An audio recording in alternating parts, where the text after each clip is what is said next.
If you think you recently tore your ACL or you know that you have, then this video is for you, because I'm going to go into everything that you need to know about anterior cruciate ligament or ACL injuries and who needs surgery and who does not need surgery. I'm Dr. Brad Homan. I'm a board-certified orthopedic surgeon, and I have done thousands of ACL surgeries and seen thousands of patients with ACL problems.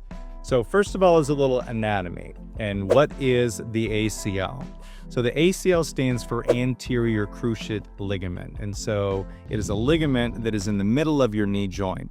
And essentially it links your femur to your tibia bone. So the ACL is this ligament in the middle. And essentially what it does is it keeps your tibia bone from moving too far forward like that. There is a little bit of assistance in rotation as well, but the main function of the ACL is to keep the tibia from moving too far forward. And so the reason that it's called a cruciate is because the ACL, along with its counterpart, the PCL, in the middle of the knee, form a cross. So that's a fun little fact.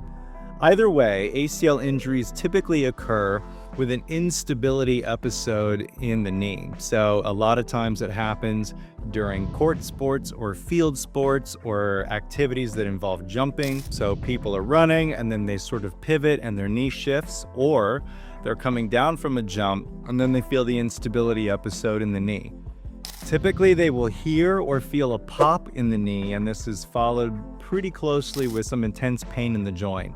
Usually, in the hours following the injury, the knee will swell up like a grapefruit. And usually the swelling is because when the ligament tears, it's actually bleeding in your knee joint. So the swelling will become a big knee full of blood. Now, over the next few days, the swelling will start to resolve as your body takes that blood away and the range of motion will improve. And so typically a few weeks after the ACL injury, the knee is going to start feeling pretty normal, except there's still going to be a little bit of laxity in that ligament. And so with certain movements, certain activities, you might still feel some instability going on. So when you tear your ACL, and that diagnosis is usually confirmed by physical examination and magnetic resonance imaging, then what are you going to do about it? And the answer is, depends.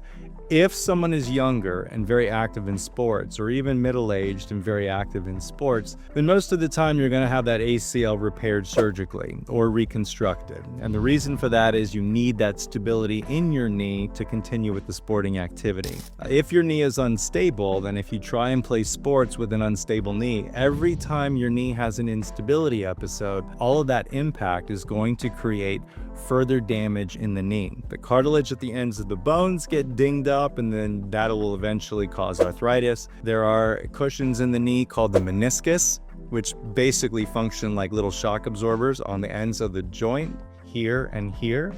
And typically, if you have multiple instability episodes, you're going to end up tearing your meniscus, and that also gets rid of the cushion and increases your risk of arthritis. Now, if you happen to be older and you're not playing sports or you're not doing impact exercise, then you don't need to reconstruct your ACL. Most daily activities are not going to cause instability episodes in your knee. So controlled exercise, like non-impact exercise, like going to the gym or riding a bicycle or things of that nature, that's not going to lead to any instability episodes or further damage in the knee. So if you are going to go non-surgical, it is important, regardless of what your activity is, to keep your muscles strong, because the muscles that wrap around the joint also provide stability. And if you have weak muscles, then you're going to have less stability with that ACL injury. Strong muscles will essentially tighten up your knee joint, so that'll get rid of instability episodes and keep your knee symptoms at bay. So that is ACL injuries in a nutshell. If you found this helpful, then like and subscribe.